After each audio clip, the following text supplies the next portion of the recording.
मी पुन्हा एकदा सर्व उपस्थितांचं स्वागत करतो. सर्वांना फक्त काही 1, 2, 3 सूचना आहेत.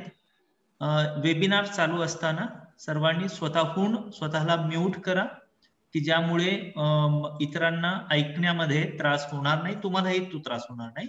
यदा कदाचित इंटरनेट जर स्टेबल नसेल, काही जण मध्येच आपण या मीटिंग मधनं बाहेर सहसा पडतो. बाहेर गेल्यानंतर पुन्हा त्याच लिंकवरती क्लिक करून तुम्हाला जॉईन व्हायचं आहे. झूमची मीटिंग 40 मिनिटाकरिता असते. पहिले 40 मिनिट जेव्हा संपतील तेव्हा आपण ऑटोमॅटिक सगळेजण या मीटिंग मधनं बाहेर पडणार आहोत आणि लागलीच 2 ते 3 मिनिटात पुन्हा तुम्हा सर्वांना त्याच लिंकवरती क्लिक करून तुम्हा सर्वांना जॉईन व्हायचं आहे. 1-2 सेशन्स आपले चालतील, पहिलं 40 मिनिटाचं आणि नंतर 40 मिनिटाचं. तर या काही सूचना होत्या. सर्वांनी स्वतः म्यूट राहायचंय, काही बोलायचं असेल तर अनम्यूट होऊन हँड रेस करून तुम्ही बोलू शकता. दुसरं, जर यदा कदाचित आपण मीटिंग मधून बाहेर पडलो, इंटरनेट इश्यू म्हणा किंवा इतर काही कारणाने, तुम्ही पुन्हा त्याच लिंकवरती क्लिक करून पुन्हा एकदा जॉईन होऊ शकता. आणि तिसरं, आपण 2 सेशन घेणार आहोत. पहिलं सेशन हे 40 मिनिटाचं आणि लागलीच 2 ते 3 मिनिटात लगेच जॉईन होऊन आपण दुसरं पण सेशन घेणार आहोत.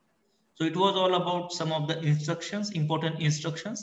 Now, may I request our Director, School of Social Sciences, Dr. S.H. Kadekar sir, की त्यांनी या वेबिनारचं प्रास्ताविक करावं, उद्घाटन करावं आणि या वेबिनारला सुरुवात करावी.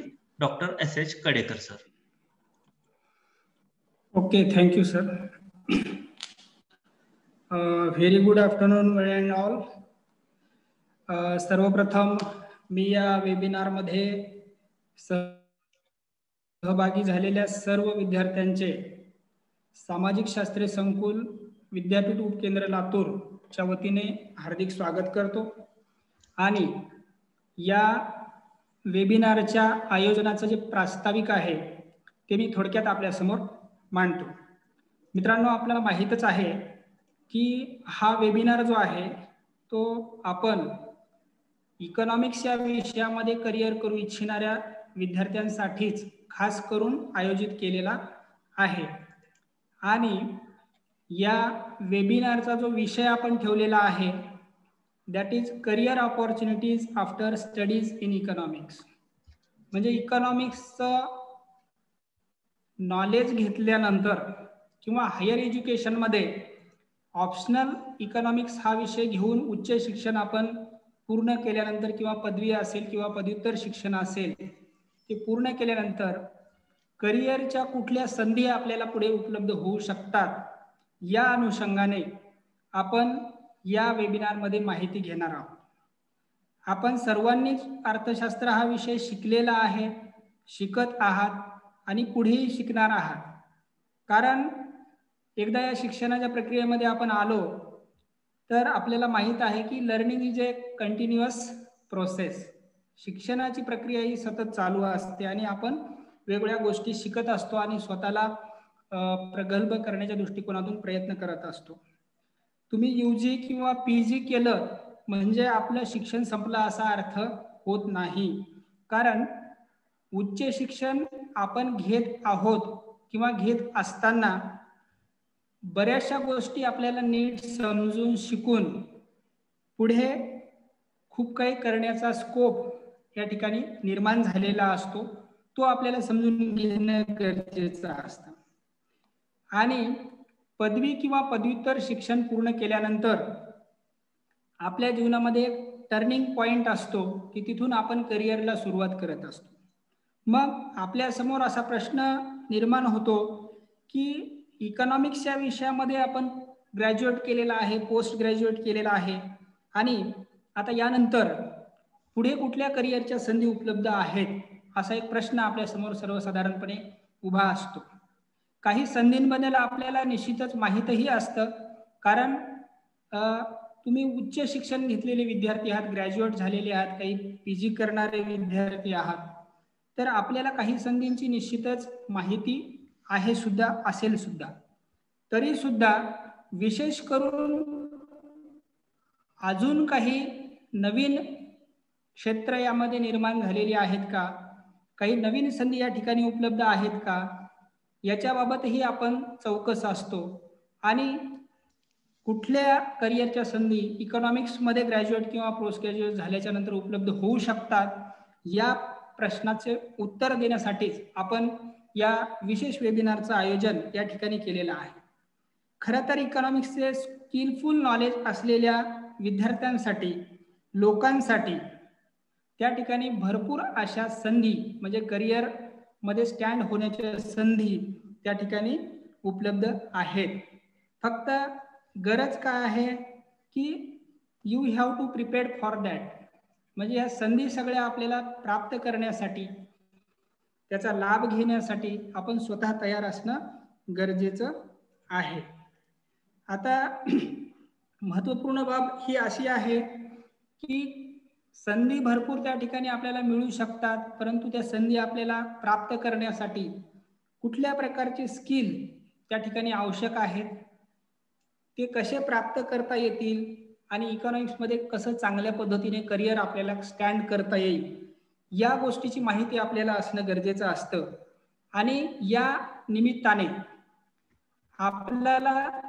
आपल्याला इकॉनॉमिक्स विषयामध्ये कुठल्या करिअरच्या संधी फ्युचरमध्ये आहेत, या वेबिनारच्या माध्यमातून आपल्याला कळणार आहेत, याचा लाभ आपल्याला होणार आहे.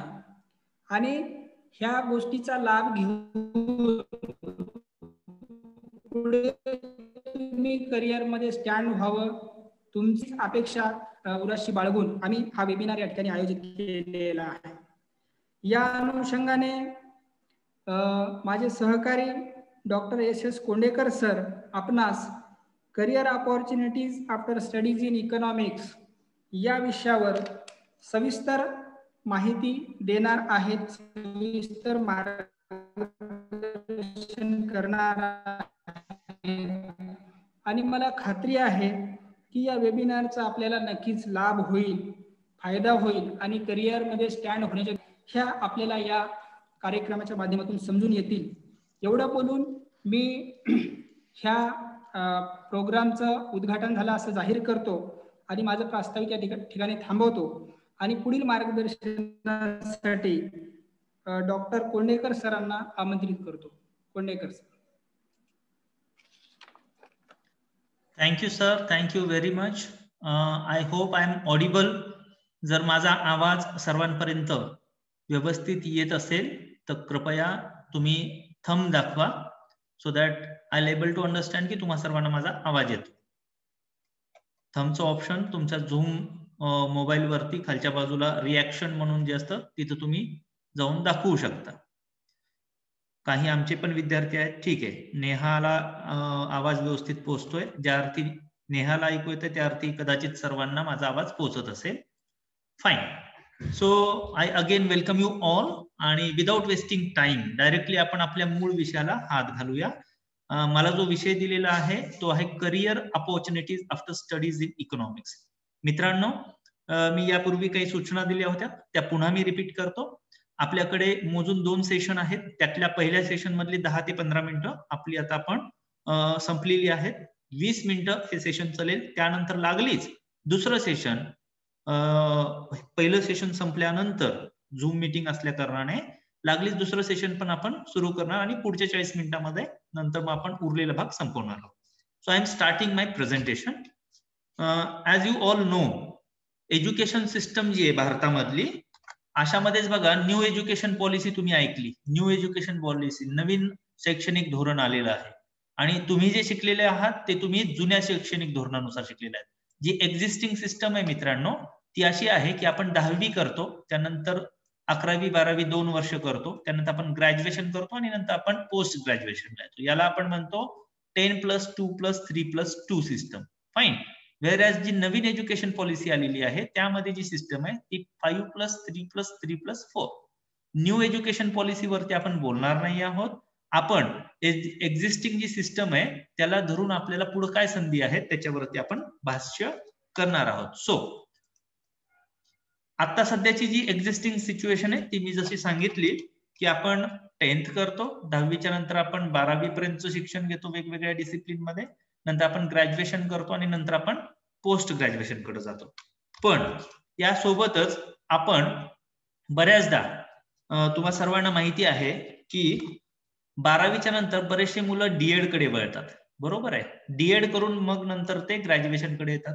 बरेचसे मुलं डायरेक्टली ग्रॅज्युएशन कडे येतात. ग्रॅज्युएशनच्या नंतर बरेचसे मुलं बीएड कडे जाण्याचंही प्रमाण आहे आणि बीएड करून नंतर पोस्ट ग्रॅज्युएशन कडे यायचं प्रमाण आहे, किंवा डायरेक्ट पण तुम्ही पोस्ट ग्रॅज्युएशन कडे येऊ शकता. पोस्ट ग्रॅज्युएशन म्हणजे एमए, एमकॉम, एमएससी, बरोबर आहे. आणि त्यानंतर मग पुन्हा एमफिल, पीएचडी आणि पोस्ट डॉक्टरल ही प्रक्रिया आहे. आता आपण सगळेजण इथं आहोत. पोस्ट ग्रॅज्युएशनच्या अभ्यासासाठी आपल्याला जायचंय असं आपण गृहीत पकडूया, कारण मेजॉरिटी स्टुडंट सध्या जे या वेबिनारला आहेत ते ग्रॅज्युएशनचे मुलं आहेत, बरोबर आहे. आज जे काही वेबिनारला उपस्थित मुलं आहेत ते ग्रॅज्युएशनचे मुलं आहेत आणि ग्रॅज्युएशनच्या नंतर आपण पीजी कडे जाणार आहोत. तर हे जात असताना आपल्याला नेमक्या आपण जे काही शिकत आहोत त्यामध्ये संधी काय आहेत, करिअरच्या संधी काय आहेत याची उकल करणे आणि ज्या ज्या संधी आहेत त्या तुम्हा सर्वांच्या समोर मांडणे हा या वेबिनारचा उद्देश आहे. So what are the popular opportunities, जे पदवीचं शिक्षण झाल्यानंतर कोणकोणत्या अशा संधी आहेत करिअरच्या की ज्या आपल्याला माहिती आहेत, त्याची एक मी यादी केलेली आहे. त्यातला पहिला आहे की सहसा आपण म्हणतो की डीएड किंवा बीएड करा आणि आपण स्कूल टीचर होऊ शकतो, हे आपल्याला माहिती आहे. त्यानंतर दुसरी संधी की जी आपल्याला एक पॉप्युलर आहे, जी माहिती आहे ती आहे की सेटनेट करा, बरोबर आहे, पोस्ट ग्रॅज्युएशनच्या नंतर आणि कॉलेजमध्ये लेक्चरर म्हणून लागायचं. त्यानंतर किंवा एमपीएससी युपीएससी द्या, वेगवेगळ्या परीक्षा आहेत कॉम्पिटेटिव्ह एक्झाम त्या द्या आणि गव्हर्नमेंट जॉब मध्ये जा. या 3 पॉप्युलर संधी त्यातल्या त्यात आपल्या सर्वांना माहिती आहेत आणि याला प्रिफरन्स, याला पसंती देणाऱ्यांचं प्रमाण भरपूर जास्त आहे, बरोबर. ह्या व्यतिरिक्त इतर पण काही संधी आहेत. इतर कोणत्या संधी आहेत की ज्या आपल्याला माहिती आहेत, बऱ्यापैकी त्या प्रसिद्ध आहेत. त्याच्यामध्ये येतं बँक्स, बरोबर आहे. बँकेच्या वेगवेगळ्या परीक्षा असतात हे आपल्याला माहिती आहे. तलाठी, ग्रामसेवक, पोलीस हवालदार, आर्मी मधल्या भरती, वेगवेगळ्या ठिकाणचे क्लर्कच्या पोझिशन्स, प्यून एक्सेट्रा. या सर्व संधी कमी अधिक प्रमाणात आपल्या सर्वांना ऐकण्यात येतात आणि माहिती असतात. परंतु या व्यतिरिक्त काही संधी आहेत का, आणि जर त्या आहेत तर त्या काय आहेत. मी प्रामुख्यानं बोलणार आहे केवळ आणि केवळ अर्थशास्त्र, इकॉनॉमिक्स हा जर विषय तुम्ही घेतला आणि त्या विषयामध्ये तुम्हाला रस असेल तर अर्थशास्त्रात तुम्ही जर ग्रॅज्युएशन असेल किंवा पोस्ट ग्रॅज्युएशन करणार असाल तर त्यानंतर तुम्हाला काय काय संधी असू शकतात, हा या वेबिनारचा मला दिलेला विषय आहे. त्या विषयावरती आपण बोलणार आहोत. So what are the opportunities after studies in economics. इकॉनॉमिक्सचा अभ्यास केल्यानंतर आपल्याला पुढे काय काय संधी आहेत याची आपल्याला चाचपणी करायची. So I go with point to point. Me point wise आपण जाणार आहोत. आपण याचं प्रेझेंटेशनची तयारीच अशी केलेली आहे की we are going point to point. Almost 10 वेगवेगळे पॉइंट आपण तयार केलेत, म्हणजे 10 वेगवेगळ्या संधी, अपॉर्च्युनिटीज मी तुमच्या समोर मांडणार आहे. त्यातला पहिला आहे opportunities in research. Opportunities in research, संशोधनातील संधी. हा मी पहिला घेण्याचं ह्याचं एक विशेष कारण आहे, ते तुम्हाला थोड्या वेळानंतर लक्षात येईल. रिसर्च मध्ये काय संधी आहेत, नोकरीची संधी आपण असं म्हणूया, करिअर अपॉर्च्युनिटी म्हणूया. तर वेगवेगळ्या विद्यापीठांमध्ये, रिसर्च इन्स्टिट्यूशन्स मध्ये रिसर्च असोसिएट किंवा रिसर्च असिस्टंट किंवा फील्ड इन्व्हेस्टिगेटर अशा जागा निघत असतात, पोझिशन्स निघत असतात. आणि या पोझिशन्स वरती सिम्पली तुमचं जर एमए असेल त्या संबंधित विषयामध्ये, आपल्या केसमध्ये जर एमए इकॉनॉमिक्स असाल तर तुम्हाला रिसर्च असोसिएट किंवा रिसर्च असिस्टंट किंवा फील्ड इन्व्हेस्टिगेटर म्हणून नियुक्ती मिळत असते. आता याची सॅलरी किती असते, याची सॅलरी किती असते ते आपण पाहूया. ते पाहण्यासाठी I will open this the युजीसीची जी नियमावली आहे मित्रांनो ती पाहू. मला आशा आहे की तुमच्या समोर आता पीपीटी नाहीये तर एक पीडीएफ फाईल आहे, ज्याच्यावरती उजव्या बाजूला युनिव्हर्सिटी ग्रांट कमिशन असं लिहिलंय, विश्वविद्यालय अनुदान आयोग असं लिहिलंय. हे जर दिसत असेल तर मला तुमच्याकडून रिॲक्शन हवी आहे. तुम्ही थंब दाखवा की ज्यामुळे मला लक्षात येईल की तुम्हाला हे विजिबल आहे, तुम्हाला दिसत आहे. ओके, मला सरांनी हे दिले निर्देश की okay it is visible, fine. आता ही नोटीस बघा कधीची आहे रे मित्रांनो, ही आहे जून 2020, म्हणजे रिसेंटची, आत्ताच, बरोबर आहे, याच वर्षातली आहे.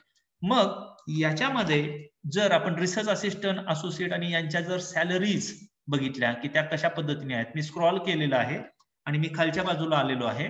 या ठिकाणी मित्रांनो तुम्ही बघा 3 लेयर आहेत. Research associate 1, research associate 2, research associate 3. 3 category केलेल्या असतात.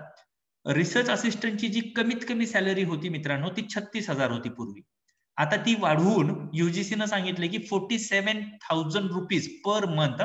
We are talking about per month research assistant साठी. बरं मित्रांनो, रिसर्च असोसिएट कॅटेगरी 2 साठी 38,000 होती, ती 49,000.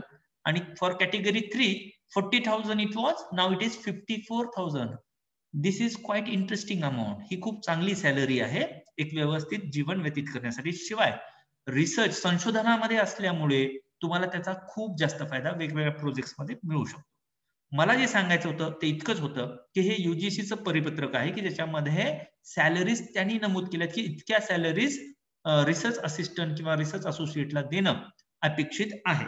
So it was all about the research असिस्टंटच्या सॅलरीज किती असतात हे मला फक्त तुम्हाला हायलाइट करायचं होतं. Now I am moving to our presentation. आता आपण आपल्या प्रेझेंटेशन वरती आहोत. मला आशा आहे की हे प्रेझेंटेशनची जी शीट आहे ती तुम्हाला सर्वांना दिसत असेल तर मला एकदा रिस्पॉन्स द्या, थंब म्हणून दाखवा, so that I'll able to understand. Okay, दिसत आहे. आता हे जे जॉब असतात मित्रांनो, रिसर्च असोसिएट, रिसर्च असिस्टंट, याची सॅलरी तर आपण बघितली 30-40 हजाराच्या आसपास ती असते. ही कुठं कुठं असते, कुठं मिळतं आणि याच्या जागा कधी निघतात? 5 वर्षातनं एकदा निघतात का? जसं पोलिसांची भरती असतं तसं काही आहे का याचं? तर मित्रांनो याला उत्तर आहे याची भरती म्हणजे ज्या ज्या इन्स्टिट्यूटला जेव्हा प्रोजेक्ट मिळतो त्या प्रोजेक्टमध्ये 1 research associate, 2 research associate, 3 research associate ते लोक घेत असतात. मग ते कुठं कुठं निघतात, याची ऍडव्हर्टाइजमेंट कुठं बघायच्या, याची जाहिरात नेमकी कुठे येते? तर सगळ्यात पहिले नॅशनल रिसर्च इन्स्टिट्यूट, राष्ट्रीय संशोधन संस्था आहेत काही, ठीक आहे, अर्थशास्त्र विषयाशी संबंधित किंवा आपण पुढे जाऊन असं म्हणूया की सामाजिक शास्त्रामध्ये संशोधन करणाऱ्या काही राष्ट्रीय पातळीवरच्या संस्था आहेत. त्याच्यामध्ये हे प्रोजेक्टच्या जागा निघत असतात. मग त्या कोणकोणत्या आहेत रे मित्रांनो? त्या कोणकोणत्या आहेत? तर त्या फॉर एक्झाम्पल आता इथे एक मी तक्ता दाखवतोय, त्यामध्ये institute for social and economic change, बरोबर आहे, याची मी वेबसाईट या ठिकाणी दिलेली आहे. त्याच्यानंतर centre for development studies Trivandrum केरळमध्ये एक संस्था आहे. Centre for studies in social sciences कोलकात्याला एक आहे. याशिवाय institute of Economic growth Delhi, बरोबर आहे, centre for social studies Surat. There are many, खूप आहेत, खूप अशा राष्ट्रीय संस्था आहेत की ज्या रिसर्च मध्ये काम करत असतात. तिथं PhD चालतात, MPhil चालतात, काही ठिकाणी पोस्ट ग्रॅज्युएशन पण चालतं, पण यांचं मेनली काम काय आहे? रिसर्च करणं. या राष्ट्रीय नॅशनल रेप्यूट इन्स्टिट्यूशन्स आहेत, याला गव्हर्नमेंटचं ग्रांट असतं आणि या इन्स्टिट्यूशनच्या या वेबसाईट वरती जर तुम्ही गेलात सातत्यानं बघावं लागतं. आपण व्हॉट्सअप रोज बघतो ना, तसं एक 4-5 दिवसाला या सर्व साईट जर तुम्ही बघत गेलात तुम्हाला भरपूर संधी इथं सापडतील. कशाच्या? रिसर्च असिस्टंट किंवा रिसर्च असोसिएटच्या, की ज्याच्या सॅलरीज अराउंड 40,000च्या वरती आहेत नवीन नियमानुसार. याशिवाय या केवळ 9 आहेत असं नाही, याशिवाय अनेक आहेत. या टॉपच्या ज्या काही आहेत 8-9 त्यांनी तुम्हाला सांगितलं. याशिवाय UGCच्या साईटवर जा तुम्ही, तुम्हाला तिथं अनेक संस्थांची नावं सापडतील. ICSSR ची वेबसाईट आहे, तिथे जा. आणि TISS, Tata institute of social sciences. UGC ही गव्हर्नमेंटचीच आहे मित्रांनो. शिवाय तुमचं ICSSR ही सुद्धा गव्हर्नमेंटचीच एक एजन्सी आहे. TISS ही मात्र टाटाची आहे, बरोबर. तर यांच्या वेगवेगळ्या इन्स्टिट्यूशन्स आहेत. त्या इन्स्टिट्यूशन्स मध्ये त्यांच्या वेबसाईट वरती जाऊन तुम्हाला रिसर्च असिस्टंटचे ऍप्लिकेशन्स करता येऊ शकतात. सॅम्पल म्हणून मी तुम्हाला इथं काही दाखवतो. आता for example institute of Economic growth हे दिसत आहे का? सर्वांना दिसत असेल तर कृपया मला एकदा तुमच्या बाजूने मला थंब दाखवा, so that I able to understand की तुम्हाला दिसत आहे. फाईन, दिसत आहे. So Institute of Economic Growth नावाची एक संस्था आहे. त्यांचं इथे बघा रिसर्च असिस्टंटची जॉब आहे, ग्रेड 1, सॅलरी आहे 40,000 रुपीज टू 68,000 रुपीज. UGCनं निर्देश दिलेलं जे आहे त्यापेक्षाही वेगळी सॅलरी म्हणजे जास्तीची सॅलरी तुम्ही देऊ शकता, डिपेंड्स ऑन तुमचं रिक्वायरमेंट काय. मित्रांनो इथं मिनिमम क्वालिफिकेशन दिलेलं आहे. मिनिमम क्वालिफिकेशन मध्ये बघा, हे फार महत्वाचा भाग आहे. रिसर्च असिस्टंट जर व्हायचं असेल तुम्हाला भविष्यामध्ये जॉबमध्ये, तर मास्टर्स डिग्री इन इकॉनॉमिक्स. कशामध्ये पाहिजे? इकॉनॉमिक्स मध्ये किंवा इकॉनॉमेट्रिक्स मध्ये. हा शब्द महत्वाचा आहे मित्रांनो, इकॉनॉमेट्रिक्स अँड इकॉनॉमिक्स. बरोबर आहे. तर जर तुमचं MA इकॉनॉमिक्स असेल आणि इकॉनॉमेट्रिक्स असेल, बरोबर आहे, किंवा इकॉनॉमेट्रिक्स असेल, तर तुम्हाला रिसर्च असिस्टंट म्हणून वेगवेगळ्या संस्थांमध्ये जॉब आहे. हे आता सध्याचे जे जॉब ऑफर आहे ते मी दाखवतोय. बरोबर. याही शिवाय ही एकमेव संस्था नाही, there are N number of institutions. मी आणखीन एक संस्था दाखवतो. हे पहा, institute for social and economic change. मी जी यादी दाखवली होती ना आपल्या प्रेझेंटेशन मध्ये, त्यातली पहिली इन्स्टिट्यूट ही. बरोबर आहे. यांच्याकडे सुद्धा मला वाटतं हे 2-3 महिन्या आधीची ऍड आहे काहीतरी.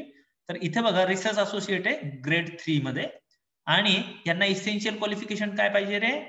MA इकॉनॉमिक्स किंवा सोशोलॉजी. सोशोलॉजी पण का घेतात ते? सोशल सायन्सेस असल्यामुळे, इंटरडिसिप्लिनरी. परंतु इकॉनॉमिक्सच्या मुलांना का बरं स्कोप आहे? कारण इकॉनॉमिक्सच्या मुलांना स्टॅटिस्टिक्स, इकॉनॉमेट्रिक्स, मॅथमॅटिकल सायन्स यासारखे विषय असतात. तुम्ही अभ्यास केलेला असतो, तुम्हाला डेटा अनालिसिस जमू शकतं. अशा अजम्पशनमुळे इकॉनॉमिक्सच्या मुलांना प्रिफरन्स असतो.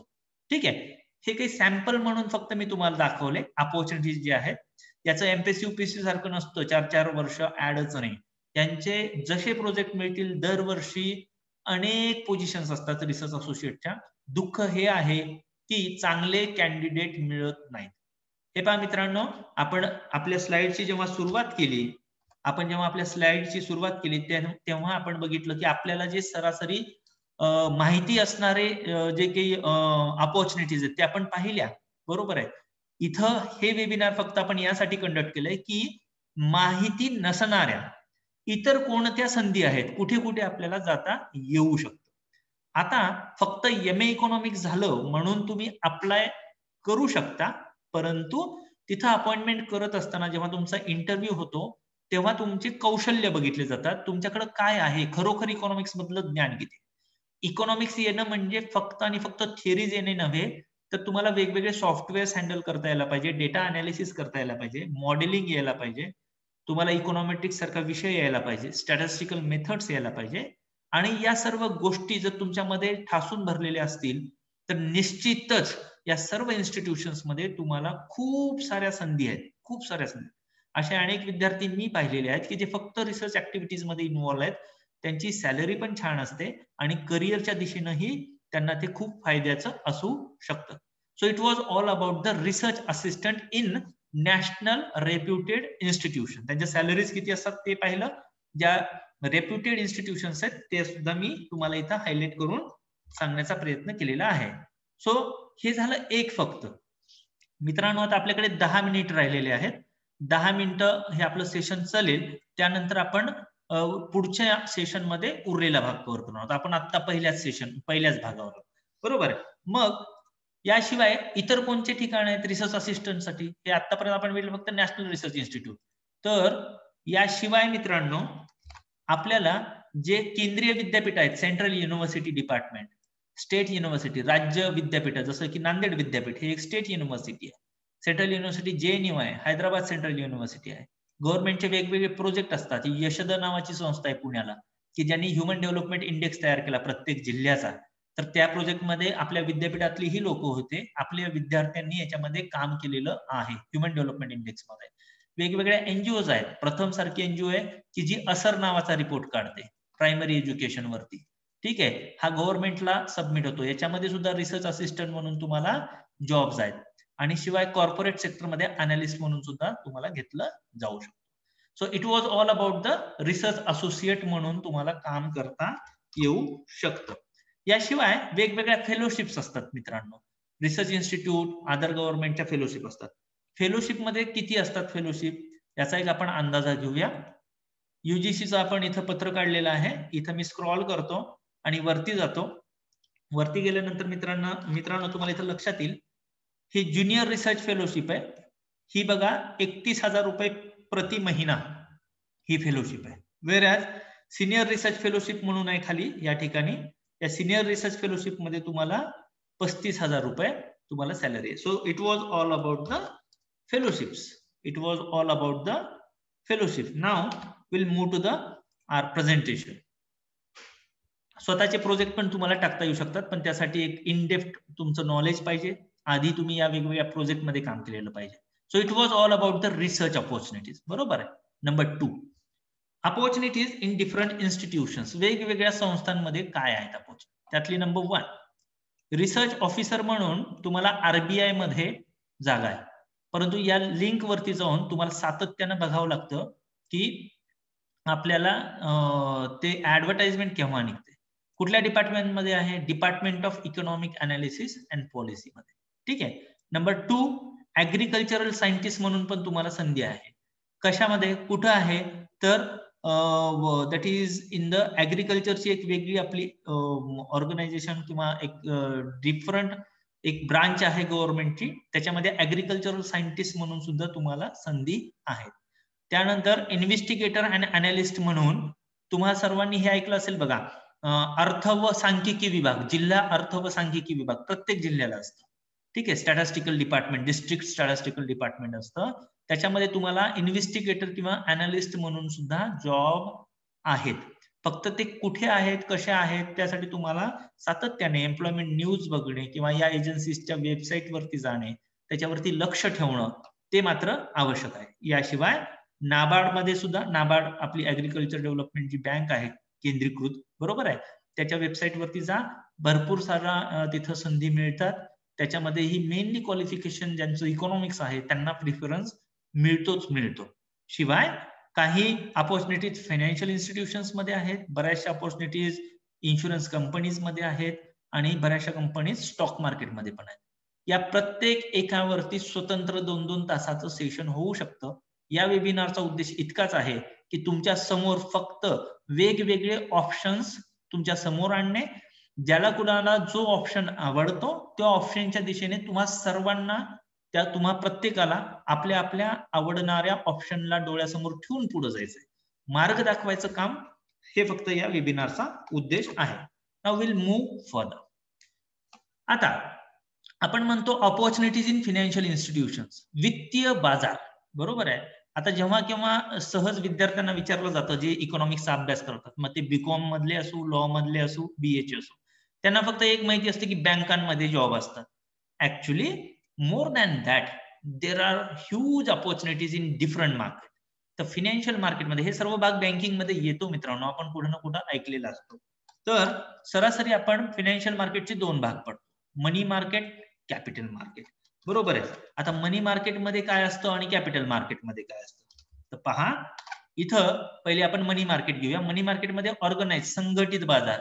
संघटित बाजारामध्ये बँक फक्त आपल्याला माहिती आहे. बँक म्हणजे काय माहिती आहे, बँकांची कार्य काय आपल्या अभ्यासक्रमात आहे.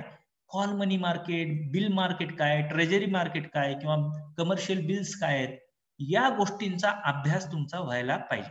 मला सांगायला आनंद वाटेल की जो MA इकॉनॉमिक्स कोर्स आम्ही रन करतो या ठिकाणी, जो MA इकॉनॉमिक्स कोर्स आम्ही विद्यापीठ उपकेंद्रामध्ये रन करतो, त्यामध्ये या सर्व गोष्टी आम्ही स्वतंत्रपणे शिकवतो की what is treasury bill, what is bill market, what is call money market. जर आपल्याला एकदा त्या गोष्टी माहिती असतील तर निश्चितच त्याच्यामधल्या ज्या संधी आहेत त्या आपल्याला शोधता येऊ शकतात आणि मग त्या दिशेने आपल्याला पुढे जाता येऊ शकतं. So it was all about the money market. Unorganise, असंघटित मध्ये हुंडीज आणि इंडिजिनियस बँकर्स आहेत. ठीक आहे. हा एक पुन्हा सेपरेट भाग आहे. इथं जे जे काही इथल्या प्रत्येक स्लाइड वरती जे जे काही तुम्हाला सांगण्यात येत आहे त्या प्रत्येक एका मार्केटमध्ये तुम्हाला संधी आहेत. फक्त त्या संधी तुम्हाला शोधता यायला पाहिजे. सगळ्यात आधी तर तुम्हाला ते नेमकं मार्केट काय आहे, नेमकं त्या काय कशा फंक्शन करतात, कसं काम करतात हे तुम्हाला माहित असणं आवश्यक आहे. Now will go to the further slide.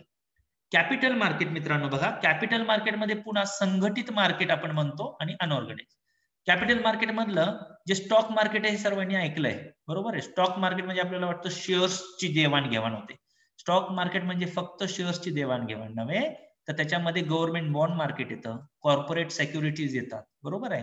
Equities येतात, बॉन्ड्स येतात. इक्विटीज बऱ्यापैकी सगळ्यांना कदाचित माहिती असतील. बॉन्ड्सच्या बाबतीत बऱ्याच ठिकाणी अभ्यासक्रमामध्ये समावेश नाहीये. आपल्या इथं जे MA इकॉनॉमिक्स आपण शिकवतो त्यामध्ये या सर्व गोष्टींचा समावेश आहे. याशिवाय नॉन बँकिंग फायनान्शियल इन्स्टिट्यूशन्स याच्यामध्ये सुद्धा तुम्हाला खूप साऱ्या संधी आहेत. अनऑर्गनाइज्ड मध्ये हे मनी लेंडर्स ही अनऑर्गनाइज्ड आहे. काही एजन्सीज आहेत की जे मनी लेंडर्स सारखं काम करतात. बरोबर आहे. परंतु तिथेही संधी आहेत, पण त्याच्यापेक्षा या ज्या संधी आहेत ऑर्गनाइज्ड मार्केट मधल्या त्या संधी खूप चांगल्या आहेत. इकॉनॉमिक्स ज्यांचं बॅकग्राऊंड आहे त्यांना. जर आपलं अर्थशास्त्र या विषयामध्ये बॅकग्राऊंड आहे तर तुम्हाला या सर्व गोष्टी माहिती असणं आवश्यक आहे. या प्रत्येक ठिकाणी नेमकं संधी काय आहेत तर हे संबंधित विषयाचा अभ्यास करणे आणि त्या प्रत्येक ठिकाणी तुम्हाला खूप सारी अपॉर्च्युनिटी निश्चितपणे आहे. Now will shift to the first opportunities in banking sector. बँकांमध्ये काय जॉब्स असतात किंवा काय संधी आहेत असं म्हटलं की प्रत्येकाला असं वाटतं की बँक म्हटलं की आपल्या डोळ्यासमोर येतं SBI, बँक ऑफ महाराष्ट्र किंवा जी एखादी नॅशनलाइज बँक आहे फक्त तेवढीच बँक आपल्या डोळ्यासमोर येते. आपल्याला वाटतं क्लर्क किंवा कॅशियर किंवा प्रोबेशनरी ऑफिसर म्हणून आपल्या संधी आहे असं आपल्याला वाटतं. हा लिमिटेड विचार आहे. बँक्स म्हटल्यानंतर त्याच्यामध्ये खूप मोठं क्लासिफिकेशन आहे. मेनली कमर्शियल बँक्स ह्या बऱ्यापैकी आपल्याला माहिती आहेत, त्यातल्या संधी पण माहिती आहेत. कोऑपरेटिव्ह बँक्स बऱ्यापैकी कमी मुलांना माहित असतात आणि development banks rare of the rare मुलांना माहित असतात. या सर्व बँकांमध्ये सुद्धा संधी आहेत. या बँका कोणकोणत्या आहेत, कशा आहेत या एकदा आपण पाहूया. ओझरती नजर टाकणार आहोत, आपण उलट जाणार आहोत. कमर्शियल बँक बऱ्यापैकी माहिती आहेत, त्यामुळे मी फक्त डेव्हलपमेंट बँक्स आणि कोऑपरेटिव्ह बँक्स हायलाइट करेन. माझ्याकडे 1.5 मिनिट उरलाय, 1.5 मिनिटात आपण हे संपू. नंतर मीटिंग एंड होईल. एंड झाल्यानंतर पुढचे 3 मिनिट मी वाट पाहेन. 3 मिनिटांमध्ये सर्वांनी पुन्हा जॉईन व्हायचं आणि मग पुढे एक इंटरेस्टिंग भाग आहे तोही आपण बघणार आहोत. IAS, UPSC एक्झाम वगैरे त्याचे काय संधी आहेत वगैरे.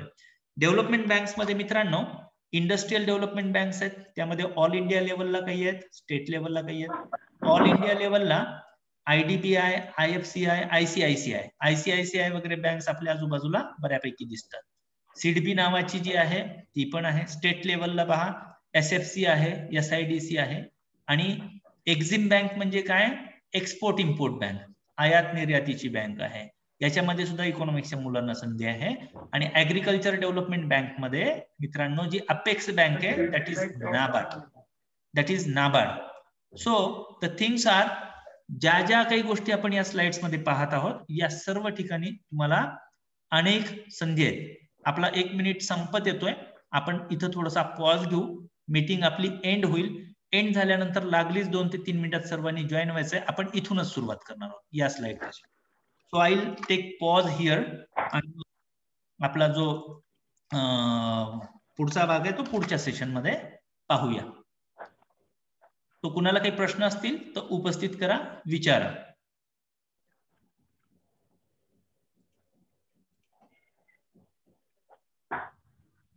ओके, सुमित कडनं प्रश्न आहे, सर हे परमनंट जॉब आहेत का? रिसर्च असिस्टंटच्या संदर्भात तो प्रश्न आहे.